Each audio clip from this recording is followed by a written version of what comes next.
And then shaitan comes and says, why do you feel guilty? You don't have to feel guilty. The only thing that's making you feel guilty is this Islam thing.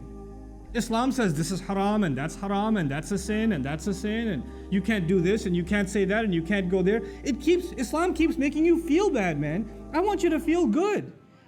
How true is Islam anyway? And now the thoughts start running in this person's mind, a man or a woman, why am I even following Islam? It seems like it just wants me not to be happy. I just want to live my life, man. I just want to be free. I just want to be able to do what I want. I just want to be able to hang out with my friends.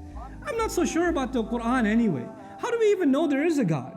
How do we even know? What's this hadith business? I mean, how do we even know it's authentic? And so you have this young man or woman, this Zainab, this Ali, this Fatima, this Abdullah, this Kareem, these beautiful names, and now they're starting to ask questions about, I'm not so sure about this Islam.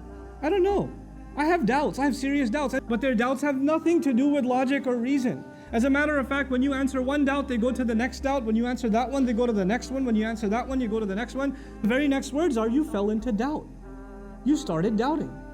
You know what doubt will do? It'll let you off the hook. You'll be able to say to yourself, well, it's not really absolutely the truth anyway, so I shouldn't feel bad that I don't follow it. And now once those doubts settle in, and you hide behind those doubts, and continue to justify your life of procrastination and putting yourself in fitna. Once you get to that point, then two things are taken away from you. The desire for Jannah is taken away. The desire for making Allah happy is taken away. The desire to have that light that will make you run and get to that destination, you don't even have that in this world. The person who desires to seek that success with Allah, Allah will give them that in this world. But that desire is gone now.